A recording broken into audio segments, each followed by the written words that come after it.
I'm Emma, one of the midwives at St Peter's, and I'm here to talk to you today about positions in labour and the importance of them.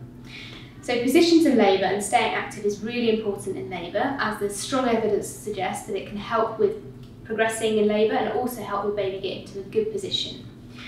So this is our pelvis. Every human body has a pelvis, both men and women.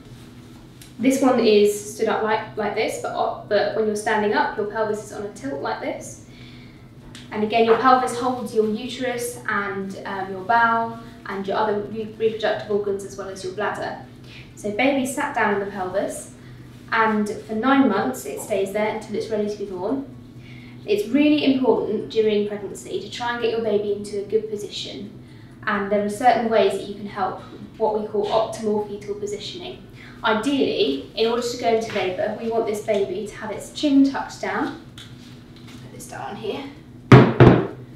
So have its chin tucked down like this. So head is then hitting the cervix nicely and helps it dilate. And back is either around the front like this, off to the side like this, or off to the side like this. Some babies will go into labour, or you will go into labour with some babies like this. And again, this is not necessarily a problem because most babies will rotate and will turn around and have their back towards the front, ready for delivery. Ideally though, it's better if babies can have their back around the front and not back on their back, not back on your back, because then it takes off the pressure of your back, and it again just speeds things up and leads to a slightly faster labour as opposed to where babies are lying on your back.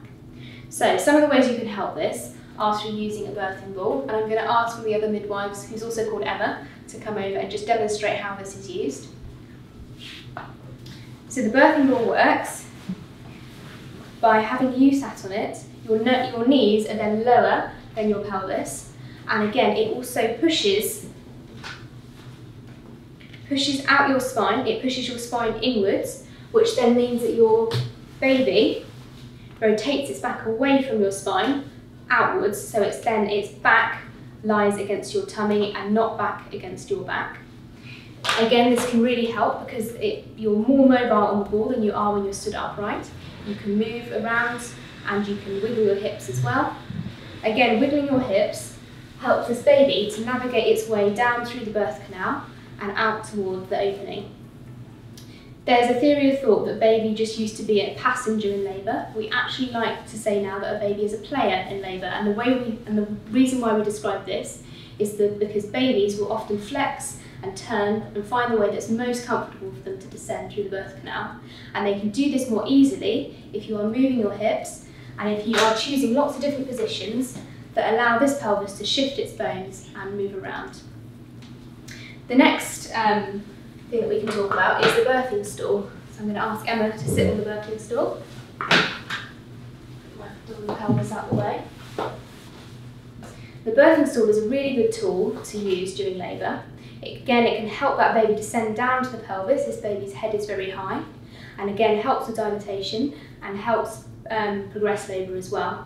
It's a very old midwifery tool. It's been around for hundreds of years. It's even mentioned in the Bible, so it's very, very old. Again, similar to the birthing stool, it helps push your legs open. It mimics the same position as sitting on the toilet, and sitting on the toilet opens up your pelvis and again helps that baby drop down lower. We recommend this use if, for example, in the second stage of labour, you've been pushing a while and there's not much progress, we can't really see baby's head yet. It's a good idea to try sitting on the birth stool and pushing on the birth stool just to help that baby's head get down lower.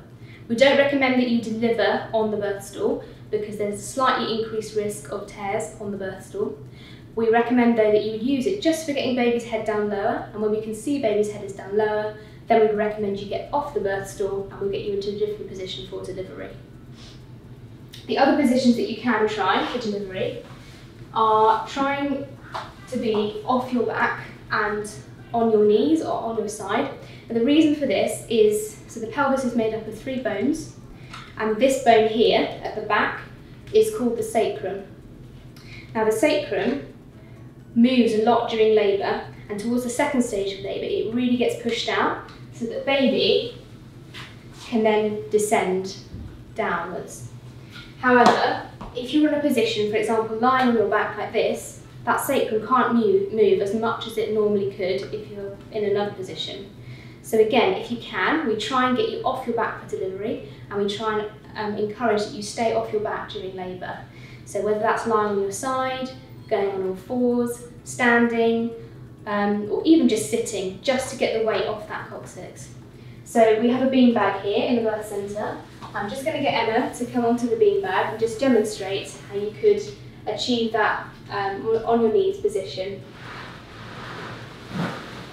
And then as Emma's on this position, you could deliver in this position. Some ladies will just use it for a more comfortable position in labour. And again, your birth partner or midwife could rub your back. Again, apply some massage if you're finding things uncomfortable.